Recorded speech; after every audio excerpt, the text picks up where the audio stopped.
For this assignment, I was assigned to find an article about performance standards that were not being upheld. In the article I found, an employee was fired for not performing according to his job's professional performance standards and possibly his sanitation standards. Basically, at Taco Bell in Fort Wayne, Indiana, an employee posted a picture on Twitter with a comment saying that he urinated on a Taco Bell product and served it to customers. The local news brought it to the attention of Taco Bell corporate, and the employee's identity was narrowed down and he was immediately terminated due to the nature of the issue. They are almost positive this whole thing turned out to be a prank, but the company stuck to its strict zero-tolerance policy on the subject of food quality and sanitation, and still terminated the employee. Personally, I feel the whole situation could have easily been avoided. A manager should have made it very clear while the employee was employed at Taco Bell that this kind of unprofessional behavior is unacceptable. A big chain restaurant such as Taco Bell should have some kind of policy that all employees are made aware of about what is acceptable and unacceptable at work and what you can legally post via any social media about the company.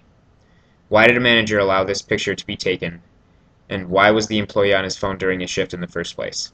In my opinion, I would have fired the manager that was responsible for that as well, if there was even one present, due to the negligence in keeping employees on task and allowing them the opportunity to do such things or take pictures that would lead people to believe they were doing such things. I think what we can learn from this situation is that employees need to know what is and what is not acceptable when talking about their job via their social media pages. Also, we need to be prepared as managers to handle a similar situation if it does occur.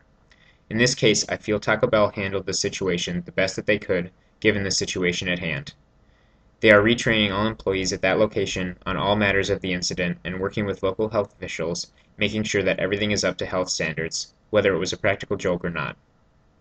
They were also talking about shutting the restaurant down for cleaning, even though it was most likely a practical joke, just to ensure the food safety of the establishment. Although we all hope we shouldn't have to deal with a situation like this due to proper hiring and trusted managers on the clock at all times, it is important we think about how we would deal with such situations if they do in fact occur. Even if this was in fact a prank, in my opinion, the biggest issue in this whole matter is the drop in sales that almost certainly happened after this news article was aired. I know if I lived in the area that this happened in, I would not go back to that specific establishment due to the clear lack of management and unprofessional actions of the employee.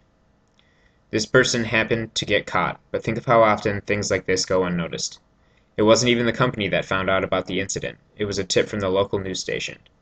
If that had never happened, it is likely that the employee would still be working, and who knows what would have happened had the employee continued the behavior. This likely had huge ramifications to the business of that Taco Bell. This has most likely became a major issue for many people, I am sure, in charge of people managing Taco Bells in that region of the country. An instance like this can really affect a restaurant, especially one as big as a chain as Taco Bell. If the story aired nationally, they could see a huge profit loss due to the negative attention of the company. I think it is important that from this we take away the importance of screening employees during the interview and application process. Also, I think it is important that we make sure we hire proper managers to prevent something like this from ever happening. And finally, we need to ensure that we instruct our managers or employees on what to do if a situation like this ever occurs, and what actions to take immediately before the damage cannot be undone. Thank you for taking the time to listen to my presentation. Hope we have all learned how to better train employees on our performance standards.